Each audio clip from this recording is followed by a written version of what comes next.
Sekarang pembahasan kita di hadis nomor 42. Ini merupakan hadis yang terakhir dalam hadis Arba'in Nawawi.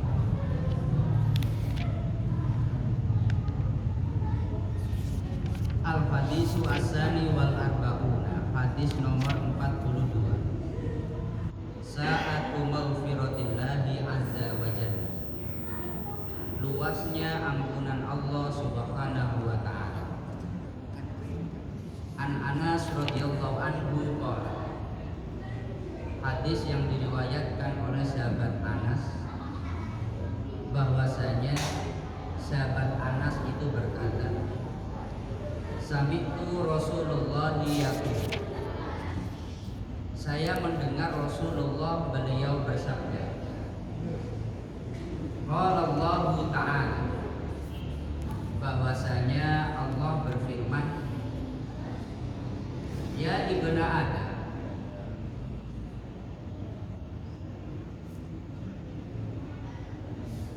ya ibna Adam, wahai anak Adam, innaka ma da'auta, sesungguhnya kamu ma da'autani, selama berdoa kepadaku, wa rajautani, dan selama berharap kepadaku, ghafartu laka ala ma kana minka, maka aku akan mengampuni atas apa yang ada pada diri kalian, wala ubali, dan aku tidak peduli.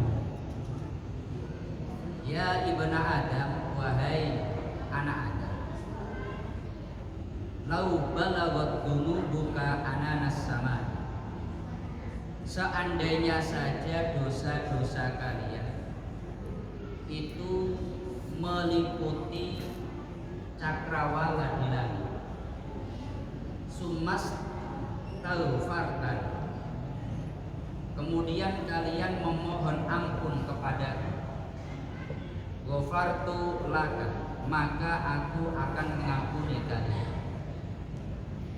Ya ibna Adam, wahai anak Adam, innaka lau ataitani bi qurabil ardi khotoya, seandainya kalian mendatangiku dengan kesalahan memenuhi bumi,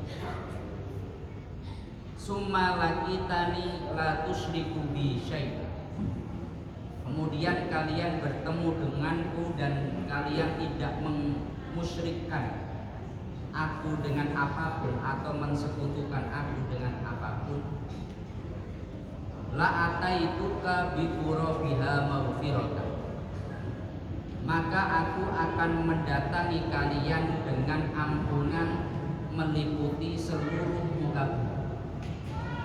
Rawahu At-Tirmidzi, hadis ini diriwayatkan oleh Imam At-Tirmidzi, wa qala hadisun hasanun shahih, dan Imam At-Tirmidzi beliau menyampaikan hadis ini merupakan hadis yang hasan shahih. Ini adalah hadis yang terakhir dalam pembahasan Arba'in Nawawi. Artinya ini merupakan pembahasan terakhir dalam kitab hadis Arba'in Nawawi. Dalam kitab ini hadis yang terakhir itu ditutup dengan sebuah hadis qudsi, yakni firman Allah yang disampaikan kepada Rasulullah, tapi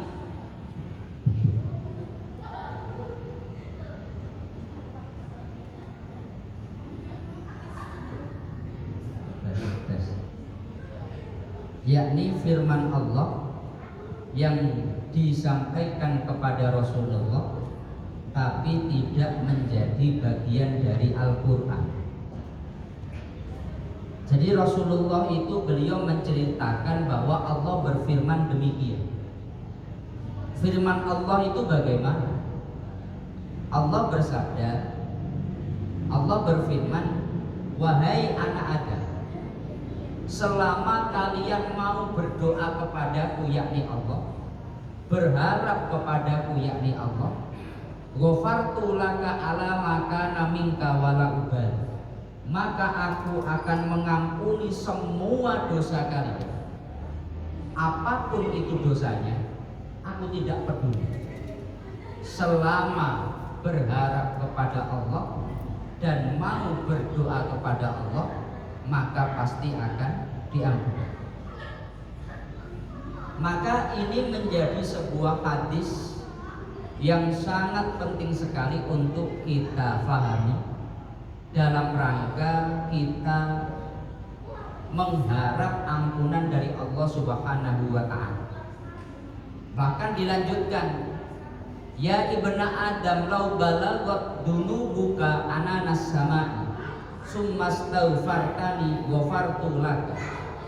Seandainya kamu datang membawa dosa dengan banyaknya itu sampai secakrawala langit, maka semuanya akan aku ampuni.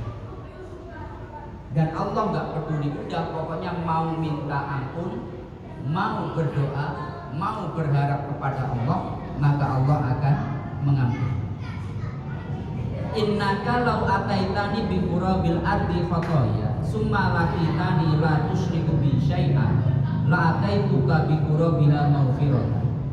Kalau kalian datang dengan membawa kesalahan seluruh muka bumi ini, kesalahan kalian, selama tidak ada dosa mensekutukan Allah, maka semuanya akan dijadikan ampunan. Semua akan diampuni. Maka ini penting sekali.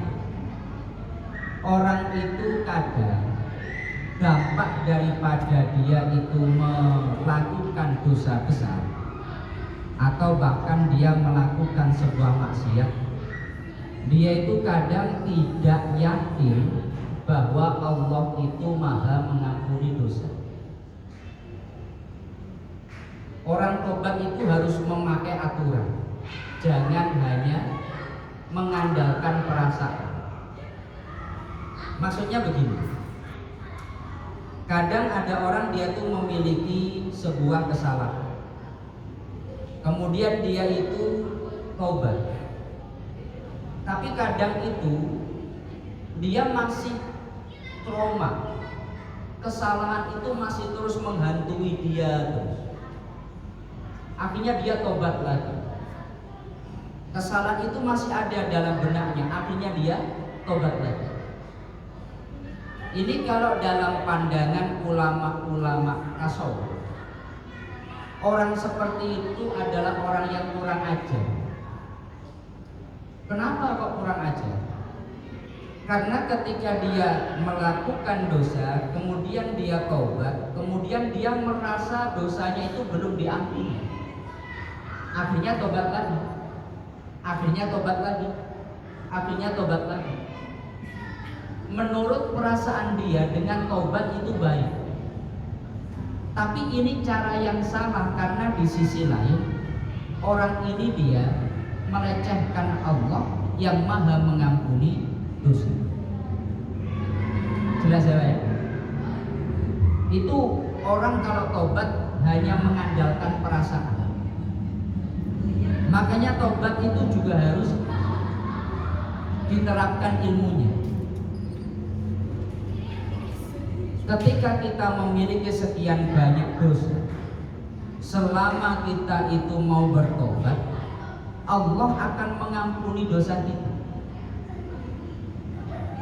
Kemudian kadang setan itu membisikkan tadi, wah saya kemarin dosanya sekian, ya Allah tobat lagi, ya Allah tobat lagi. Hingga ini kadang itu membuat orang dihantui kesalahan masa lalu. Ada sebuah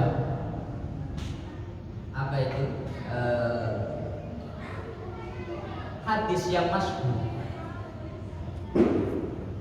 bahwasanya seseorang dia itu sudah membunuh 99 orang. Ini merupakan hadis masyhur.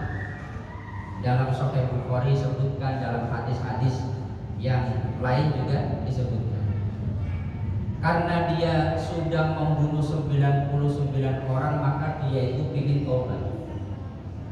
Ternyata ketika mendatangi orang yang dianggap mengerti agama, orang yang dimintai konsultasi itu, dia mengatakan dosamu sudah terlalu banyak, Allah tidak akan mengampuni dosamu.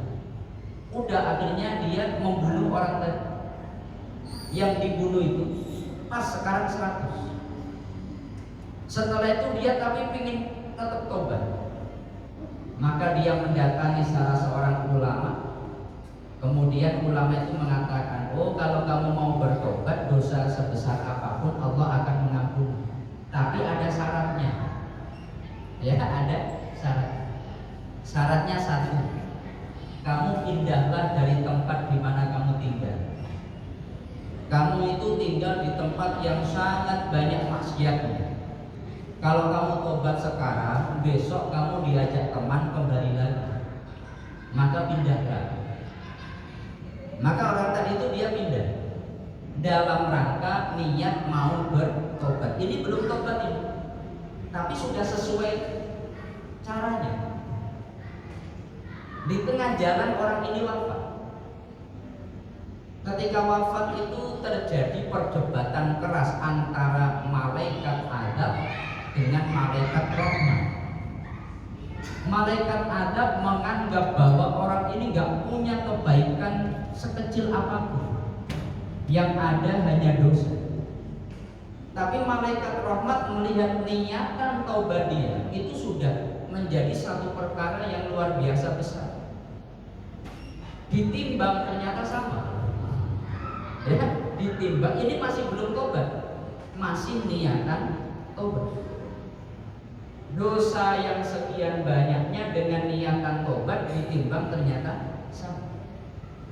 Karena ini tidak selesai, maka malaikat ini kalau dalam hadis yang memang seperti itu, akhirnya langsung udah Allah mengutus malaikat Jibril, sampaikan kepada malaikat itu untuk diukur orang tadi itu wafatnya, jaraknya lebih dekat ke tempat tobat atau lebih dekat dari tempat maksiat. Setelah diukur ternyata cuma terpaut 1 jengkal saja, lebih dekat ke tempat tobat. Itu langsung yang memiliki hak membawa orang tadi itu adalah malaikat roh. Artinya begini, ketika seseorang dia itu bertobat, yakinlah bahwa tobat kita itu pasti diterima. Jelas ya? Yakinlah Allah itu tidak seperti manusia. Umpamanya dengan manusia kita, umpamanya punya salah pada orang, kita minta maaf, orang itu memaafkan, tapi di hati dia masih dongkol. Atau kadang kita itu cuma manis-manis bibir saja. Allah nggak seperti itu. Selama kita tobat, Allah pasti akan mengampuni dosa. Maka ketika ada orang dia tobat, kemudian dia itu masih dihantui rasa salah, itu malah salah. Jelas ya Pak? Ini penting sekali. Nah, tobat itu ada 2. Pertama, taubatan nasuha. Cuma kalau taubatan nasuha itu kelasnya seperti sahabat Umar bin Khattab. Taubatan nasuha itu ada 3 syarat. 1, dia harus punya rasa penyesalan. Ketika dia melakukan dosa, kemudian dia menyesal. Ya Allah, saya kok melakukan ini. Kita itu harus hati-hati kalau setelah melakukan maksiat kok biasa-biasa saja. Harus hati-hati ini. Kalau Anda habis melakukan maksiat kok dia itu Masya Allah, saya ini salah ya Allah, itu berarti kita itu masih dekat dengan ampunan Allah. Kalau dalam hadis sebagaimana di dalam tafsir Ibnu Katsir, hati kita belum tertutup. Tapi kalau sudah melakukan maksiat nggak ada perasaan menyesal sama sekali, wah ini hati-hati. Pertama menyesal. Yang kedua adalah al-iqla'u. Dia menghentikan maksiat itu. Udah pokoknya dia kapok, nggak akan mengulangi lagi. Yang ketiga, dia berjanji dia tidak akan melakukan itu lagi. Berhenti, kemudian berjanji tidak akan mengulangi lagi. 1, menyesal. 2, berhenti. 3, janji tidak akan mengulangi. Ini adalah taubatan nasuha. Taubatan nasuha itu syaratnya ini. Cuma kadang orang itu kan dia setelah tobat kemudian dia besok ngulangi lagi. Tobat ngulangi lagi. Karena kangen dengan maksiat. Ini repot ini. Sudah ketagihan. Maka dia tobat, habis itu dia maksiat lagi. Dia tobat, habis itu dia maksiat lagi. Ini bukan kategori orang yang taubatan nasuha. Tapi bukan berarti jelek. Ingat ya, bukan berarti jelek. Dalam hadis sebagaimana di dalam tafsir Ibnu Katsir, ketika ada seorang sahabat tanya kepada Rasulullah, Nabi, saya itu kalau habis melakukan maksiat, saya itu tobat, tapi besok melakukan maksiat lagi. Kemudian tobat, habis itu melakukan maksiat lagi. Nah ini bagaimana Rasulullah? Kalau orang yang keras kan melihat orang ini tobatnya main-main saja. Tapi ternyata Rasulullah nggak seperti itu. Rasulullah itu dalam hadisnya menyampaikan, teruslah kamu tobat sampai setan itu menjadi makhluk yang rugi. Maksudnya bagaimana? Kita ketika tobat, setan itu kan kecewa. Sudah digoda, sulit-sulit digoda, kerja keras menggoda kita untuk maksiat. Setelah maksiat, ternyata orangnya tobat. Oleh setan digoda lagi dengan berbagai tipu dayanya, artinya orang itu maksiat. Setan senang. Habis itu dia tobat lagi. Wah, setan susah nih. Habis itu digoda lagi. Akhirnya dia masuk, wah setan ini menang saya. Setan senang. Ternyata dia tobat lagi. Dalam hadis, teruslah Anda tobat sampai setan itu putus asa. Akhirnya setan kan jadi mikir, ngapain digoda, ujung-ujungnya dia tobat. Udahlah kalau gitu nggak usah digoda. Kalau kelasnya kita masih seperti itu nggak apa-apa. Itu yang disampaikan sahabat Ali bin Abi Thalib. Teruslah kamu tobat setiap kali habis melakukan maksiat sampai setan putus asa. Artinya dalam hadis itu yang paling penting dalam hadis ini, mada'autani warojautan, selama kalian berdoa dan kalian punya harapan kepadaku, maka Allah akan mengampuni dosa kalian. Doa itu menjadi perkara yang sangat penting. Kalau kita kadang melihat doa itu kan sebuah permintaan. Umpamanya Anda ingin punya rumah baru, seakan-akan kebenaran ataupun wujud daripada hasil doa kita itu kalau doanya dikabulkan. Seakan-akan kalau doanya tidak dikabulkan, ini kayak gak ada artinya. Banyak orang itu tanya, Pak Ustadz, saya sudah doa sekian lama kok gak dikabulkan. Seakan-akan yang paling penting itu dikabulkannya. Jelas ya? Itu rata-rata kita. Tapi kalau dalam hadis gak seperti itu. Inna doa huwa al-ibadah. Sesungguhnya doa itu adalah ibadah. Maksudnya bagaimana? Kalau dalam pandangan syariat, masalah tentang dikabulkan itu nomor 2. Tapi ketika orang itu dia berdoa, dia sudah ibadah. Maksudnya bagaimana? Umpamanya ada. Dulu itu ada perdebatan panjang. Para ulama-ulama kita itu dalam membahas syariat itu luar biasa. Satu contoh umpamanya, kita dihadapkan pada sebuah referensi sejarah daripada Nabi Ibrahim. Nabi Ibrahim ketika beliau itu dibakar, saking besarnya kayu atau besarnya api untuk membakar Nabi Ibrahim, maka Nabi Ibrahim itu butuh dengan dilontarkan pakai pelontar. Pelontar pertama kali digunakan untuk atau ketepil besar yang dalam perang itu, kalau dalam sejarah tafsir ini dimulai pada masa Nabi Ibrahim. Pada saat itu malaikat itu turun membujuk Nabi Ibrahim untuk doa. Wahai Ibrahim, kamu doalah kepada Allah agar kamu diselamatkan.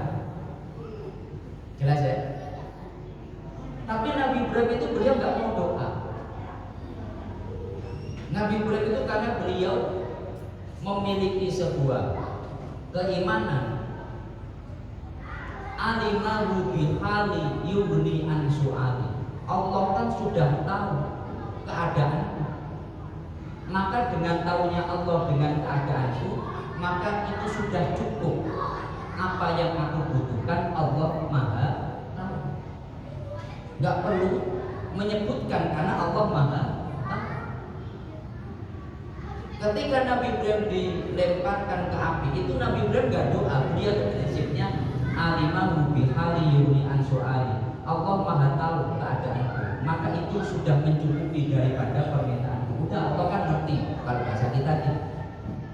Maka di dalam Al-Quran ketika membahas tentang Nabi Ibrahim itu, Allah berfirman, ya narukuni bardan wa salaman ala Ibrahim. Hei api, jadilah kamu dingin dan menyelamatkan Ibrahim. Bukan Nabi Ibrahim yang dijadikan kebal api, tapi api yang oleh Allah dijadikan dingin. Artinya Nabi Ibrahim itu dia tetap sebelum dan sesudah dibakar itu nggak ada perbedaan. Tapi Allah merubah api. Berdasarkan itu ada ulama, loh Allah kan sudah ngerti, ngapain kita doa? Umpamanya Anda butuh mobil, Allah tahu nggak? Tahu kan? Kalau kita doa termasuk ngajari Allah apa enggak? Maka ada ulama yang berpikir seperti itu. Kalau kita melihat dari sisi akidah atau bahkan dari sisi tasawuf, itu malah beda lagi. Dalam hadis itu ada sebuah hadis tentang masalah tasawuf. Man sagolani bidzikri wa qiraati kitabi. Barang siapa orang itu dia tersibukkan dzikir kepadaku, yakni kepada Allah, atau membaca kitabku, la'utiyannahu, pasti aku akan memberinya pemberian yang lebih bagus daripada sebuah doa. Maka kalau ulama-ulama tasawuf itu tidak doa, tapi dia dzikir. Berdasarkan hadis itu daripada doa lebih utama di dzikir. Maka masalah tentang doa itu perdebatannya panjang. Kalau kita kan memandangnya adalah dikabulkannya keinginan. Kalau ulama-ulama tidak. Maka dari perdebatan itu muncul sebuah kesimpulan. Hakikat daripada doa itu sebetulnya adalah ibadah. Jelas ya Pak ya? Hakikat daripada doa adalah ibadah. Inna du'a huwa al-ibadah. Sesungguhnya doa itu ya ibadah itu sendiri. Ketika kita saat mengangkat tangan kita, saat kita memohon kepada Allah, pada saat itulah sebetulnya kita itu betul-betul merasa kita tidak bisa berbuat apa-apa. Keinginan kita itu yang bisa mengabulkan hanya Allah Subhanahu wa ta'ala. Maka kunci atau inti daripada ibadah sebetulnya pada saat kita doa ini. Makanya di dalam hadis Ketika ada seseorang dia itu tidak mau berdoa, Allah itu akan marah. Salah satu orang yang mendapatkan kemurkaan Allah adalah orang yang dia itu tidak mau berdoa kepada Allah. Orang yang paling sombong. Makanya dalam hadis ini, selama kalian berdoa, artinya kita merasa tidak bisa mewujudkan keinginan kita, Allah lah yang bisa mewujudkannya. Warajautani, dan selama kita memiliki harapan yang besar kepada Allah, maka Allah akan mengampuni semua dosa kita. Dan ini sebagaimana tadi, kalau seseorang dia ingin diampuni dosanya, caranya pun juga harus benar. Mungkin sebelum kami lanjut, ada yang ingin ditanyakan, kami persilakan.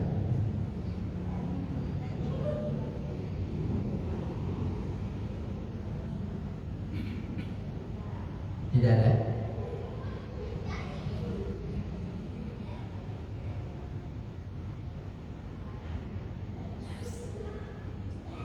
Bila tidak ada, saya lanjut. Ini hadisnya memang seperti itu. Kalau orang memandangnya tidak husnudzon, itu nanti malah kecewa. Dalam salah satu hadis riwayat Imam Ibnu Majah, waja'a fil asari annal abda idza da'a rabbahu wa yuhibbuhu qala ya Jibril la tujil bi qada'i hajati abdi fa inni ahabbu an asma'a sautal. Dalam satu asar, ya, riwayat hadis itu, Allah itu kalau senang kepada seorang hamba, itu memang doanya ditunda-tunda. Idza ahabballahu abda la ta'jal bi qada'i hajati abdihi. Jibril, Allah berfirman kepada malaikat Jibril, kamu jangan memenuhi atau mengabulkan permintaan hamba-Ku ini. Fa inni ahabbu an asma'a sautahu, karena aku itu senang mendengar munajatnya, mendengar keluh kesahnya. Ketika kita ya Allah berikanlah aku kesehatan, ya Allah, itu Allah senang sekali. Ya Allah berikanlah aku rezeki yang banyak, Allah senang sekali. Umpamanya langsung diberikan, besok gak doa lagi. Cobalah kita itu husnudzon seperti ini. Cuma kadang kita kan memikir atau kita berpikirnya itu, doa apa artinya kalau tidak dikabulkan? Sering sekali orang itu tanya, Ustaz, saya sudah doa sekian tahun, tapi kok gak dikabulkan? Akhirnya seringkali Ustaz yang menjawab itu memakai hadis bahwasanya Allah mengabulkan dengan 3 cara. Bisa dengan diwujudkan sesuai permintaan, bisa dengan di akhirat nanti akan ditunjukkan, bisa dengan dia ditolak dari balak yang semestinya ada. Tapi coba kita membaca hadis-hadis yang lain, bahwasanya ketika seseorang doa, Allah itu ngomong atau Allah berfirman kepada malaikat Jibril, "Hei Jibril, kamu jangan mengabulkan doa dia, karena aku senang mendengar munajat. Kalau Anda doa sekian lama nggak dikabulkan, husnudzonlah, berarti Allah mencintai kita." Tapi kadang orang malah berpikir, "Ini gimana ya Allah, saya sudah doa, sudah minta kok nggak pernah dikabulkan." Akhirnya dia udah nggak mau doa lagi, repot malah ini. Dalam hadis yang lain, idza ahabballahu al-abda ibtalah. Ketika Allah itu mencintai seorang hamba, maka Allah memang akan memberikan ujian kepada dia. Jadi Allah itu kan sebagai Tuhan kita, ya. Kita ketika ibadah itu artinya kita menghamba. Bentuk menghamba itu ketika ya Allah, ya Allah, atau kita sujud. Tapi kalau ya Allah kabulkan langsung, ya Allah kabulkan langsung. Yang hamba itu Allah atau kita itu. Makanya kalau ulama-ulama itu doanya pendek-pendek. Asli kalau ulama yang betul itu doanya pendek-pendek, nggak mau panjang-panjang. Apalagi kalau doa bersama. Kami kalau diminta doa bersama itu, mimpin doa bersama, nggak mau panjang-panjang. Takut nggak diijabahi gara-gara makmumnya itu pada menggerutu. Panjang amin, amin, amin, amin. Makmumnya kok nggak selesai-selesai, ya Allah. Di satu sisi minta, di sisi yang lain menggerutu. Ini gimana?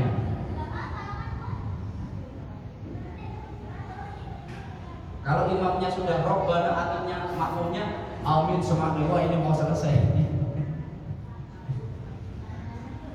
Padahal syarat daripada dikabulkannya doa itu kita harus hudurul qalbi, kita itu harus azmun, mantap. Loh, kalau seperti itu gimana? Amin, amin, amin. Tapi coba kita jangan memandang, ini berdasarkan hadis betul ini.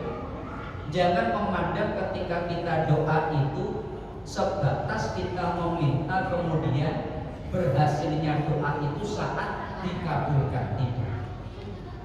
Tapi sebetulnya selama kita berdoa kita sudah ibadah. Bahkan dalam salah satu asar itu disebutkan ketika Allah senang dengan doa seorang hamba, ketika hamba itu terus munajat kepada Allah, merasa dia tidak bisa mewujudkan keinginannya, hanya Allah yang bisa, dia terus berkeluh kesah. Saat itulah Allah senang, Allah menunda. Hei Jibril, jangan kamu kabulkan dulu. Ini orang ini saya senang munajat. Umpamanya ada orang minta dikasih, bisa jadi karena itu sudah bosan, minta ya udahlah bawa. Jelas ya Pak ya? Dalam hadis itu Nabi Muhammad pernah doa di hari Senin dikabulkannya hari Rabu. Artinya Nabi Muhammad itu tidak semua doanya langsung dikabulkan. Pernah Nabi Muhammad itu Senin doa dikabulkan hari Rabu. Kita yang bukan Nabi kok minta langsung dikabulkan. Maka cobalah kita husnudon. Selama kita doa maka sebetulnya kita sudah ibadah. Bahkan itu ibadah paling tinggi. Karena ketika kita sujud kadang kita nggak punya perasaan itu. Tapi ketika kita doa kita tuh punya perasaan sebagai hamba. Saya tidak bisa mewujudkan keinginan saya, hanya Allah yang bisa mewujudkan. Ini loh yang namanya ibadah itu seperti itu. Kadang ketika sujud kan nggak ada perasaan seperti itu.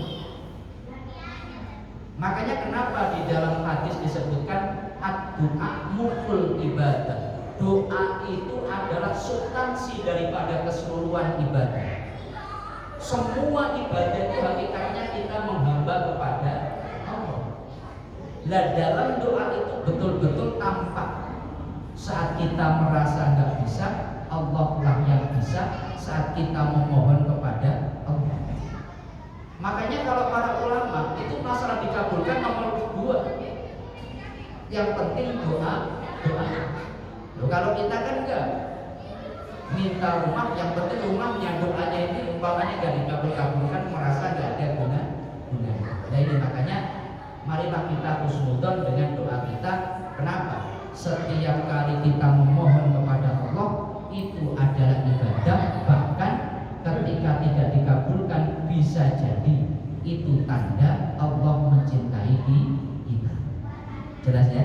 Jadi semoga menjadi modal kita dalam kita berdoa biar kita bisa husnudon.